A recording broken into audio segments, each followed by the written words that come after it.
साथियों नमस्कार, मैं रतनपाल भारती और आप देख रहे हैं नेशनल न्यूज लाइन। साथियों, सोशल मीडिया के जरिए आपके पास वो खबरें पहुंचाई जाती हैं जो सिर्फ आप ही के काम की होती हैं। राजनीतिक दल किस तरीके से काम करते हैं या गोदी मीडिया किस तरीके से काम करती है, उन सब पर आपकी नजर बनी रहे, इसलिए हम ये खबरें लेकर आते हैं। सोशल मीडिया में जो बातें उठाई जाती हैं वो कहीं ना कहीं आपके सरोकार की खबरें होती हैं, इसलिए गोदी मीडिया की कोशिश होती है कि उन खबरों पर प्रकाश नहीं डाला जाए जो आपके काम की हैं। सिर्फ और सिर्फ सरकार का प्रचार प्रसार आप लोगों को दिखाया जाए और हमारी कोशिश होती है कि आपको आप ही के काम की खबरें दिखाई जाए। साथियों, मध्य प्रदेश की राजधानी भोपाल में आज आजाद समाज पार्टी के बुलावे पर लाखों की संख्या में SC, ST, OBC और माइनॉरिटी के लोग शामिल हुए। भोपाल के दशहरा ग्राउंड में आयोजित इस रैली को आजाद समाज पार्टी के साथ साथ भीम आर्मी कार्यकर्ताओं ने संबोधित किया और उन्होंने 25 सूत्रीय मांगों को लेकर सरकार को घेरने का प्रयास किया। उड़ीसा से शासन की पोल खोलने वाली एक खबर सामने आई है।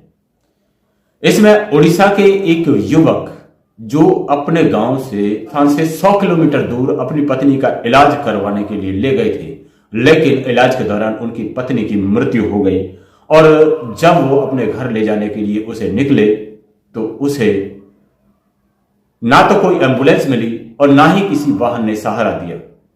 अपनी पत्नी के शव को लेकर वो 33 किलोमीटर पैदल चले और तब जाके कोई साधन मिला। तो शासन और प्रशासन में बैठे हुए लोगों को आपकी तकलीफें दिखाई नहीं देती हैं, इसलिए हमारे जैसे सोशल मीडिया के चैनलों की आवश्यकता पड़ती है। ऐसा ही एक नजारा मध्य प्रदेश से सामने आया है, जिसमें मध्य प्रदेश के पूरे सुशासन की पोल खोलकर रख दी है। जर्नलिस्ट तनु लिखती हैं, मध्य प्रदेश में एम्बुलेंस गरीबों के लिए शायद नहीं है, इसलिए मरीज को ठेले पर लेकर के उनके परिवारजन जा रहे हैं। इसके साथ साथ उन्होंने एक वीडियो भी शेयर किया जिसमें एक महिला और उसका बच्चा अपने पति को लेकर के अस्पताल के लिए निकले हैं, ठेले को धक्का लगाते हुए। इसी के साथ साथ हम आपको बता दें कि इस देश में शिक्षा व्यवस्था पूरी तरह से चौपट हो गई है।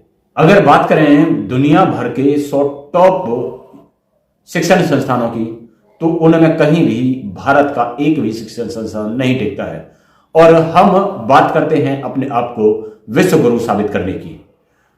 तो ये सोचने वाली बात है कि क्या हम कभी इस तरीके से विश्व गुरु बन सकते हैं।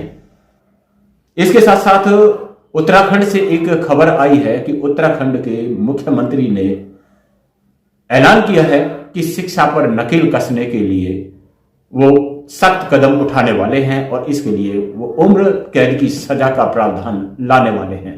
लेकिन वहीं बार बार परीक्षाओं के पेपर लीक किए जाते हैं और परीक्षाओं के पेपर जो लीक किए जाते हैं उन पर इन महाशय की कभी निगाह ही नहीं जाती है। इससे अंदाजा क्या लगाया जाए कि क्या सरकार में बैठे हुए लोग या उनसे संबंधित लोग पेपरों को बार बार लीक कराते हैं ताकि छात्रों का समय भी बर्बाद हो और उनका पैसा भी बर्बाद होता रहे और उन्हें सफलता की कोई गारंटी ना मिले। उनके अपने चाहने वाले लोग या रिश्वत देकर उनके संस्थानों में पढ़ने वाले लोग सफल हो सकें। और योग्यता की बात करें तो उन लोगों के अंदर योग्यता नाम की कोई चीज नहीं होती है, क्योंकि अगर उनके पास योग्यता होती तो इस तरह के कारनामे करने की ना तो उन शिक्षण संस्थानों को आवश्यकता होती और ना ही उन शिक्षण संस्थानों में पढ़ने वाले छात्रों को होती। इसी के साथ साथ पेपर लीक के मामले में जब देहरादून के अंदर छात्रों ने प्रोटेस्ट किया तो उनके ऊपर उत्तराखंड की सरकार लाठियां बरसाती है और जिसके चलते कई छात्र घायल हो जाते हैं।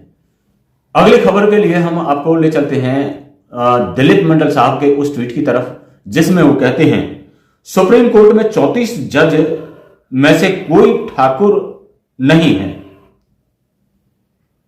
एक जज वैसे होता है। गुप्ता के रिटायर होते ही बंसल लाए जाते हैं। डाइवर्सिटी की इस लड़ाई में मैं ठाकुरों और वैश्य समाज के साथ हूं।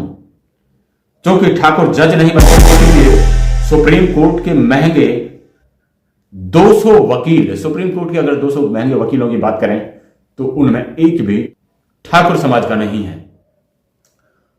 तो दिलीप मंडल साहब ने अपने इस ट्वीट के अंदर हमारी न्याय प्रणाली पर सवाल खड़ा किया है कि क्या वजह है कि इस न्याय व्यवस्था में सिर्फ एक ही वर्ण के लोगों का बोलबाला है, दूसरे वर्णों के लोगों के लिए इन संस्थानों में कोई जगह ही क्यों नहीं है। इसी के साथ साथ हम अजीत अंजुम जो वरिष्ठ पत्रकार हैं उनका एक ट्वीट लेते हैं। इसमें वो कह रहे हैं कि सुन लो सरकारी नौकरी करने वालों, इस महाशय के मुताबिक आप लोग निकम्मे हैं, कामचोर हैं, घूसखोर हैं, नालायक हैं, नकारा हैं। अब आप लोग तय कीजिए कि इनसे सहमत हैं कि नहीं। चाटुकारिता के क्षेत्र में सबसे बड़ा हुनरमंद आप सबको खारिज कर रहा है। और इसके साथ साथ ही उन्होंने सुधीर चौधरी की एक वीडियो जिसमें वो देश के लोगों को कह रहे हैं कि निकम्मे और नकारा लोग ही सरकारी नौकरियों में जाना पसंद करते हैं क्योंकि वहां उन्हें काम करने की जरूरत महसूस नहीं होती। अपनी पत्रकारिता के बल पर सुधीर चौधरी इस देश की तमाम जनता को नकारा और निकम्मा साबित करने की कोशिश कर रहे हैं, जबकि उन्हें चाहिए यह था, अगर वो सच्चे मायने में पत्रकारिता करते हैं तो उन्हें चाहिए यह था कि सरकार में बैठे हुए लोगों से सवाल करते कि जो शिक्षण संस्थान, जो सरकारी संस्थानों की हालत है उसके लिए जिम्मेदार सरकार में बैठे हुए प्रशासनिक और शासनिक अधिकारी हैं। अगर वो ढंग से काम करते तो छोटे तबके के कर्मचारी, चाहे वो बी ग्रेड का हो, सी ग्रेड का हो या डी ग्रेड का हो, वो हमेशा ही अपने काम को ठीक ढंग से अंजाम देते यदि उनसे काम निकालने की हैसियत या काबिलियत शासन और प्रशासन में बैठे हुए लोगों के अंदर होती। एक खबर के अनुसार दीपक चौरसिया जो वरिष्ठ पत्रकार हैं उनकी कभी भी गिरफ्तारी हो सकती है और यह गिरफ्तारी गुड़गांव कोर्ट के द्वारा वारंट जारी करने के बाद हुई है। बताया जा रहा है कि उन्होंने अपने एक पोस्ट में 2013 में 10 वर्षीय बच्ची और उसके परिवार को असली सामग्री पोस्ट की थी। तो इसका मतलब है कि पत्रकारिता जो आज गोदी मीडिया के नाम से बदनाम है, उससे जुड़े हुए लोग किसी भी हद तक जाकर गिरी हुई पत्रकारिता कर सकते हैं, चाहे उसमें आपके मान सम्मान को ठेस ही क्यों ना पहुंचे। जिस तरह से पूर्व जस्टिस रंजन गोगोई को बीजेपी सरकार ने राज्यसभा में भेजा था, आज ही एक नया मामला सामने आया है कि 4 जनवरी को रिटायर हुए एक जज अब्दुल नजीर साहब को बीजेपी की सरकार ने आंध्र प्रदेश का राज्यपाल नियुक्त कर दिया है। इस मामले में मिलिंद खान लिखते हैं, जस्टिस अब्दुल एस नजीर पिछले महीने सुप्रीम कोर्ट से रिटायर हुए, जाते जाते नोटबंदी को सही ठहराने का फैसला किया और अयोध्या का फैसला करने वाली बेंच में थे। आज राष्ट्रपति ने उन्हें आंध्र प्रदेश का राज्यपाल नियुक्त कर दिया। तो कहीं ना कहीं सवाल के घेरे में हमारी न्याय व्यवस्था भी है और सरकार भी है, क्योंकि सरकार के साथ मिलकर न्याय व्यवस्था में बैठे हुए लोग अपने भविष्य को सुरक्षित और अपने ऐशो आराम को बनाए रखने के लिए कहीं ऐसा तो नहीं कि अपने पद से खिलवाड़ कर रहे हों। ये सोचने और समझने का वक्त है। देश को आवाज उठाने की जरूरत है कि कब तक इस तरह के मामले सामने आते रहेंगे। संजय कुमार लिखते हैं, आम आदमी पार्टी और भारतीय जनता पार्टी काम एक धेले का नहीं करते, लेकिन विज्ञापन पर करोड़ों रुपए खर्च करते हैं, फिर भी कहते हैं हम विज्ञापन में चेहरा नहीं चमकाते।